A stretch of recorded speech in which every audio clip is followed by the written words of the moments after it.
E aí, bora mergulhar direto nesse assunto? Pensa só no nosso dia a dia. Ter direito a férias, um salário mínimo garantido no fim do mês, ou até mesmo acesso à universidade por meio das cotas. A gente meio que se acostuma, né? Mas já pararam para pensar de onde vêm de fato essas garantias todas? Nesta nossa análise de hoje, a gente não vai ficar só decorando dados históricos, não. A ideia aqui é entender a engrenagem, a mecânica real por trás das leis. Nós vamos analisar como esses direitos super comuns que usamos todo santo dia são, na verdade, conquistas muito suadas. Eles são o resultado direto de batalhas gigantescas ao longo do tempo. É fascinante perceber que a história não é só um negócio que acontece, ela é algo que as pessoas fazem acontecer. E para essa explicação fica bem amarradinha, olha só o nosso roteiro. Ponto 1, direitos como conquistas suadas. Ponto 2, o povo como motor. Em seguida, o 3 e o 4, um passo a passo das leis trabalhistas e também das políticas de cotas. E fechando no 5 com aquela dica de ouro sobre protagonismo popular. Entender essa linha do tempo é o grande segredo para dominar esse conteúdo, beleza? Vamos lá! Bom, mas antes de entrar na parte técnica, eu jogo um desafio. De onde vêm os nossos direitos? A gente tem essa mania, essa armadilha super cômoda de achar que as leis simplesmente caem do céu. Ou pior, né, que elas são um presentinho de algum político gente boa que acordou de bom humor e falou, hoje eu vou distribuir uns direitos. Gente, não tem jeito, isso é um erro gravíssimo. Não só para entender a nossa história, mas principalmente na hora de resolver as questões nas provas. O que a gente vai desvendar aqui quebra totalmente essa ilusão de que a lei nasce em árvore ou ondulada. Entrando agora na nossa primeira parte, direitos como conquistas suadas, focando na famosa habilidade 22. E não sou eu que estou inventando isso, tá? A matriz de referência do Ministério da Educação é a nossa base oficial, é literalmente o mapa da mina. Mas por que a gente está olhando para isso com tanto cuidado? Porque são esses parâmetros oficiais que ditam exatamente como a gente deve enxergar o progresso da nossa sociedade. O foco não é decorar o dia, o mês e o ano exatos em que um decreto foi assinado. Esquece isso. O lance é compreender o processo social profundo, aquela pressão gigante que forçou a assinatura a acontecer. E isso está muito bem amarrado nos documentos.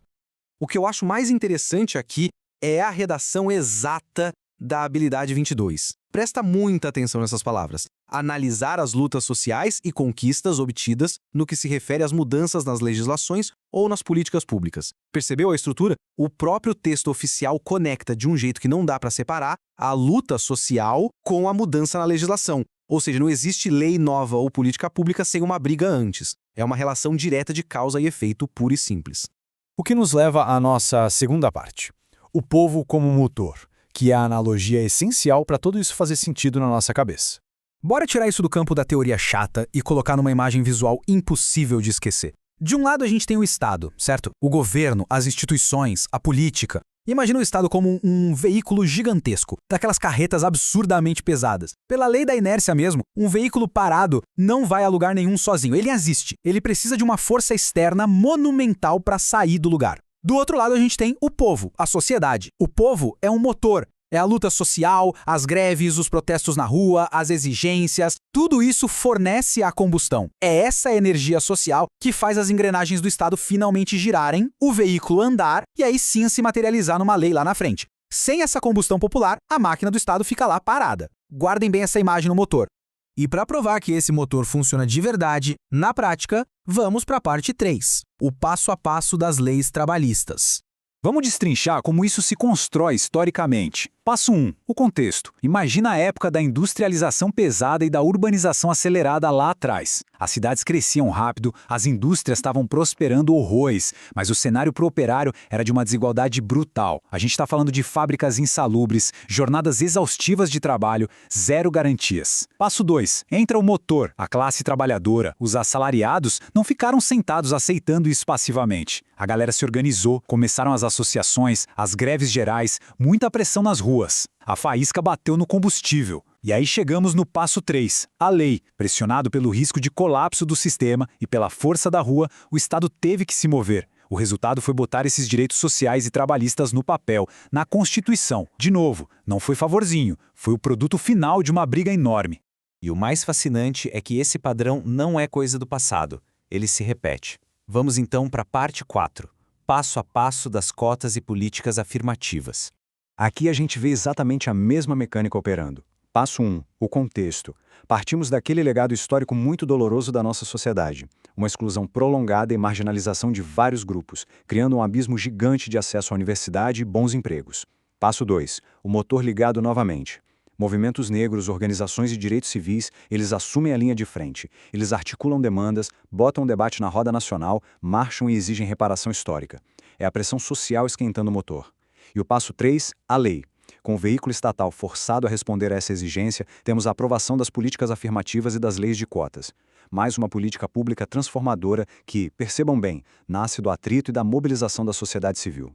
E agora que a gente consolidou essa visão, indo para a reta final, entramos na parte 5, a nossa dica de ouro, o protagonismo popular. Chegou a hora de transformar essa teoria numa ferramenta pragmática na hora do aperto, resolvendo questões. Tem regras cruciais aqui que separam quem entende do assunto de quem só decorou. Primeira regra: busquem ativamente quem é o protagonista popular nas alternativas. A resposta correta em ciências humanas quase sempre vai dar o crédito da mudança para a agência das próprias pessoas, das minorias, dos trabalhadores. E a segunda regra, que olha, é a maior armadilha de todas: fujam da ideia de doação estatal. Sabe aquela alternativa que diz que o governo concedeu um direito como um presente de um líder bondoso? Rejeitem isso na hora. O examinador adora colocar isso para confundir. Então, o ponto central é: tatuem na mente que a lei é a linha de chegada de uma pressão social que começou bem antes. E com isso a gente chega ao fim desta nossa análise. Mas eu quero deixar um pensamento no ar que vai muito além de passar numa prova. Olhem para o mundo agora mesmo. A gente está vendo debates gigantes sobre regulação de inteligência artificial, ações de emergência climática, novas fronteiras de direitos individuais. Como será que as lutas sociais de hoje vão moldar as leis de amanhã? Porque, gente, o motor da história não desliga nunca. A sociedade é essa força de combustão contínua. Entender quem constrói as leis de verdade muda completamente o jeito que a gente lê o passado, entende o presente e se prepara para qualquer desafio pela frente. Mantenham essa curiosidade acesa e a gente se vê na próxima análise.